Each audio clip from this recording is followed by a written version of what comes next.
What's up, Team 116? So, as you can see, I'm in a new location this week. I got quarantined, so the quality is going to be a little bit off. I apologize for that. But let's continue our journey through the Bible, where last time we saw Jesus' ministry start wrapping up as he makes his final journey into Jerusalem, where the priests and leaders, with Judas's help, are preparing to arrest him.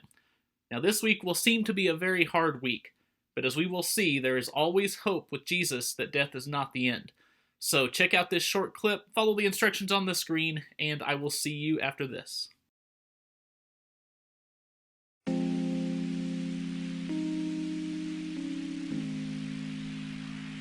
Jesus was celebrating the Passover at a meal with his disciples. As they were eating, Jesus took bread and wine from the table and said, "This is my body, this is my blood, poured out for the forgiveness of sins." After the meal, Jesus and his disciples went into a nearby garden to pray. The disciples fell asleep, but Jesus continued to pray, emotionally asking God for some way out of what was about to happen, but saying that it was ultimately up to God. Just as he finished, a large crowd with swords and clubs, led by Jesus' disciple Judas, came and arrested Jesus. Another one of his disciples, Peter, tried to defend Jesus. He took out his sword and cut off the ear of one of the high priest's servants. But Jesus told him to put away his sword and reached out and touched the man's ear and healed him. Jesus was led away, beaten and spit on by those who arrested him, and he was taken to the Roman governor Pilate. Pilate told the crowd that he could find no real charges to bring against Jesus. But the crowd screamed out, "Crucify him," demanding that Jesus be executed. So Pilate handed Jesus over to be killed. When Judas saw that Jesus was going to be killed, he was filled with regret and sadness for betraying him. So he went back to the Jewish leaders, gave them their bribe money, and went out into a field and hanged himself.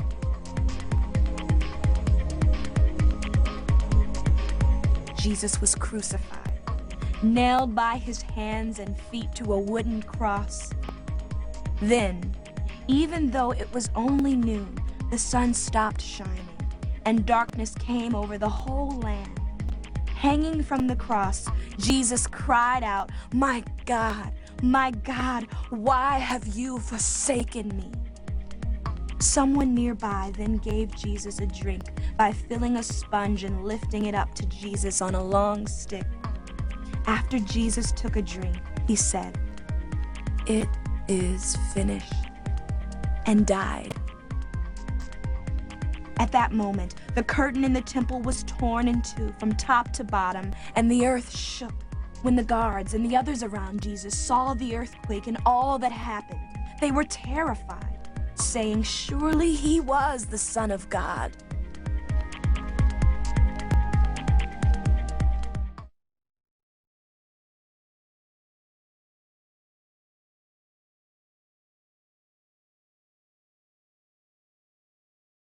So, my See the Story this week, I found this image where it seems like all the light and the hope is leaving the disciples, surrounded in darkness.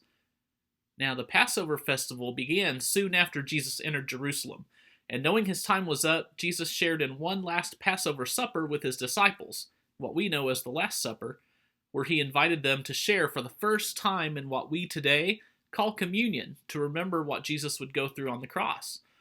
Afterwards, they went to the Garden of Gethsemane, where I feel like we see Jesus at his most human here. Then Jesus went with his disciples to a place called Gethsemane, and he said to them, "Sit here while I go over there and pray." He took Peter and the two sons of Zebedee along with him, and he began to be sorrowful and troubled. Then he said to them, "My soul is overwhelmed with sorrow to the point of death. Stay here and keep watch with me." Going a little farther, he fell with his face to the ground and prayed, "My Father, if it is possible, may this cup be taken from me. Yet not as I will, but as you will."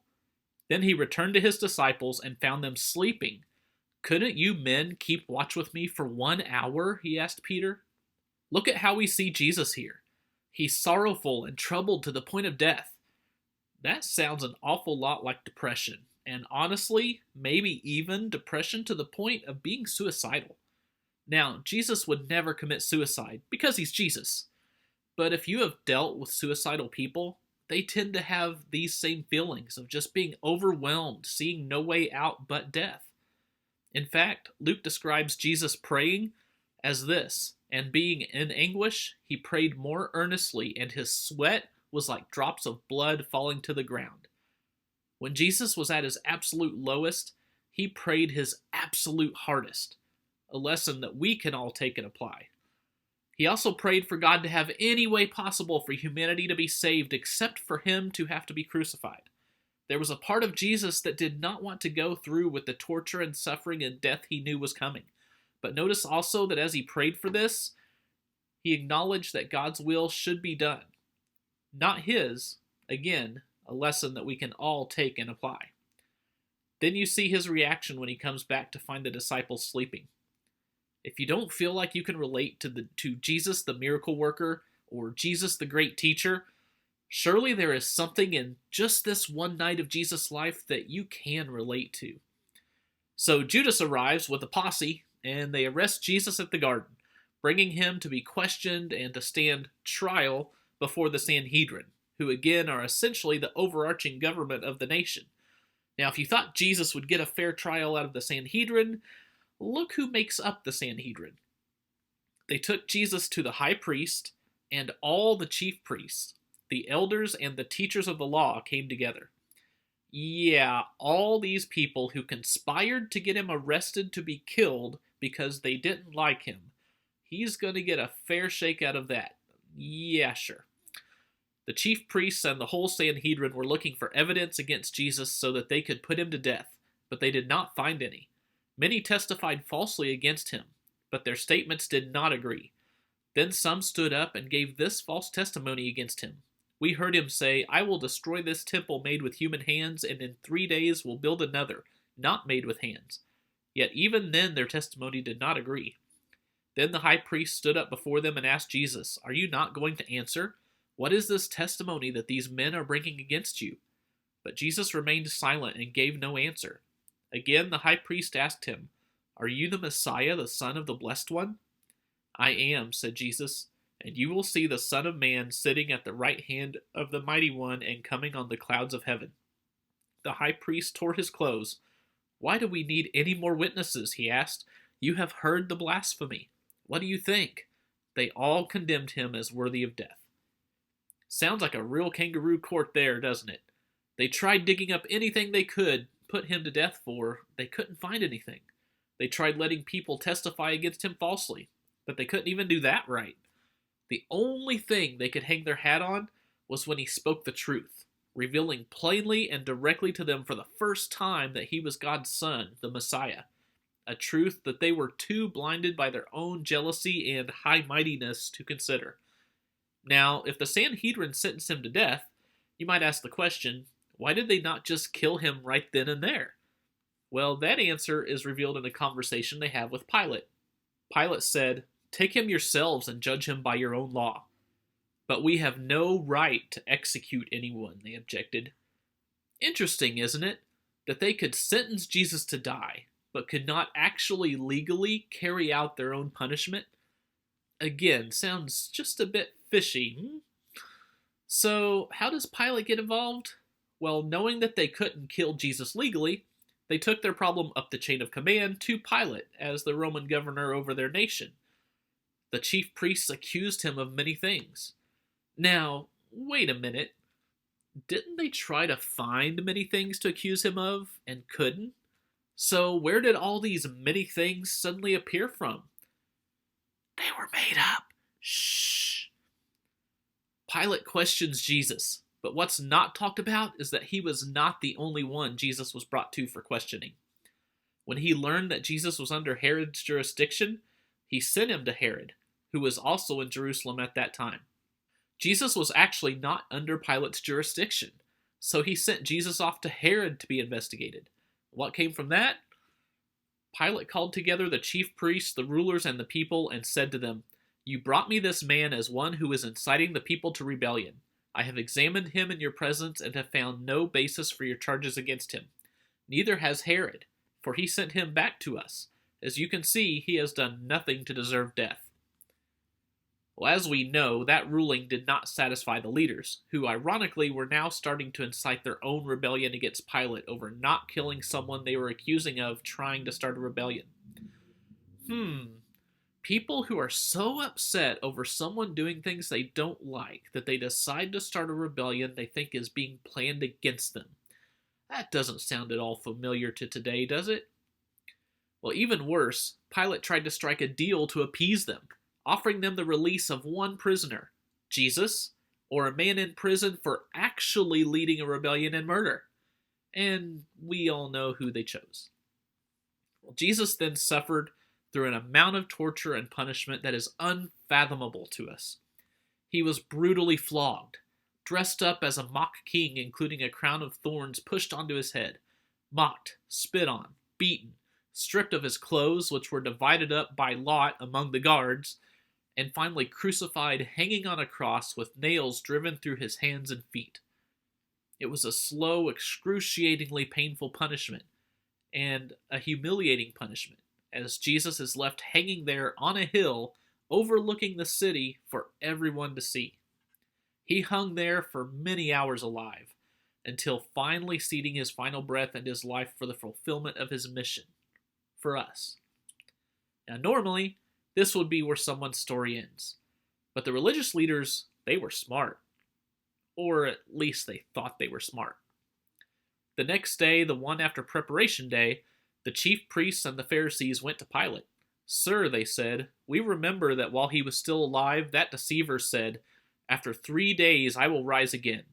So give the order for the tomb to be made secure until the 3rd day.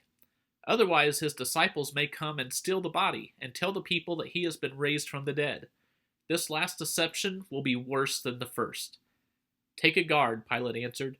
"Go, make the tomb as secure as you know how." So they went and made the tomb secure by putting a seal on the stone and posting the guard.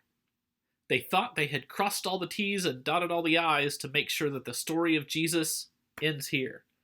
But little did they know that they were only helping set up the greatest moment in all of history, a moment where Jesus had been preparing his disciples for, right up to the end. Jesus went on to say, "In a little while you will see me no more, and then after a little while you will see me." At this, some of his disciples said to one another, "What does he mean by saying, 'In a little while you will see me no more, and then after a little while you will see me'? And because I am going to the Father?" They kept asking, "What does he mean by a little while? We don't understand what he is saying." Jesus saw that they wanted to ask him about this, so he said to them, "Are you asking one another what I meant when I said, 'In a little while you will see me no more, and then after a little while you will see me'? Very truly I tell you, you will weep and mourn while the world rejoices. You will grieve, but your grief will turn to joy." At this moment of his death, the world is rejoicing, while the disciples have scattered and are grieving the loss of their leader, their Messiah. You could say we are in a similar situation today when you look at how many people are so openly defiant and against Jesus or anything to do with Jesus. His reminder to the disciples was that he's leaving, but he's coming back. Before he was crucified, one of the coolest moments of Jesus' last time was a prayer he offered to God.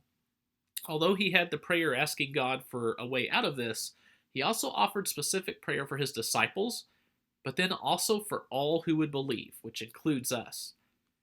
"My prayer is not for my disciples alone. I pray also for those who will believe in me through their message, that all of them may be one, Father, just as you are in me and I am in you. May they also be in us, so that the world may believe that you have sent me. I have given them the glory that you gave me, that they may be one as we are one. I in them and you in me, so that they may be brought to complete unity. Then the world will know that you sent me and have loved them even as you have loved me. Father, I want those you have given me to be with me where I am, and to see my glory, the glory you have given me because you loved me before the creation of the world. Righteous Father, though the world does not know you, I know you, and they know that you have sent me. I have made you known to them and will continue to make you known in order that the love you have for me may be in them and that I myself may be in them." So now's your time to join the story for this week. by thinking about and sharing some thoughts on what similarities do you see in people's thoughts about Jesus today to how the leaders and people treated him then? How does seeing these human sides of Jesus in his most crisis moment help you relate to him more during crises in your life? And how cool and encouraging is it to know that in Jesus' final moments before his arrest, he was offering up a special prayer for you. This week, let's spend time thanking Jesus for his sacrifice, his prayer, and his teachings he left to us, and the hope that we know is coming next time. And speaking of next time, I'll catch you on the next part of our journey.